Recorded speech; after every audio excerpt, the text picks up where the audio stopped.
आज मकर संक्रांत. वाणाचं सामान मी भोगीच्या दिवशीच आमच्याकडे रात्रीच करून ठेवतात. हे खणं आणले होते मी पूजेसाठी.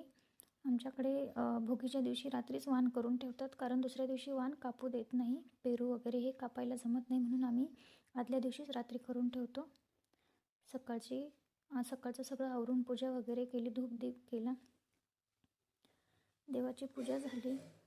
नंतर वाणाची ते खणं मांडले. खणामध्ये सगळं वाणाचं सामान टाकून पाची खणांना हळदी कुंकू लावून फूल हे ठेवून पूजा केली.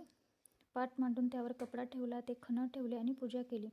त्यावर प्रसाद, तिळगुळ हे सगळं टाकून खणांची घरी पूजा केली. आधी ही पूजा झाल्यानंतर आम्हाला ताटामध्ये 2 खणं घेऊन जावं लागतात विठ्ठल आणि रुक्मिणीच्या मंदिरासाठी, कारण हे 5 खणाची आपल्या देवघरात तुळशीजवळ पूजा करायची आधी. नंतर हे 2 खणं त्यातले उचलून घ्यायचे, ताटामध्ये ठेवायचे आणि आपल्यासोबत मंदिरात न्यायचे.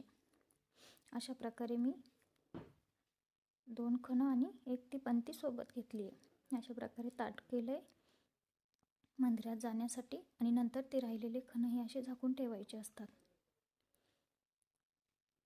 कारण आज एकादश असल्यामुळे खणांचीही नैवेद्य दाखवायला जमत नव्हतं, म्हणून आम्ही आज पेढ्याचा नैवेद्य दाखवला आहे.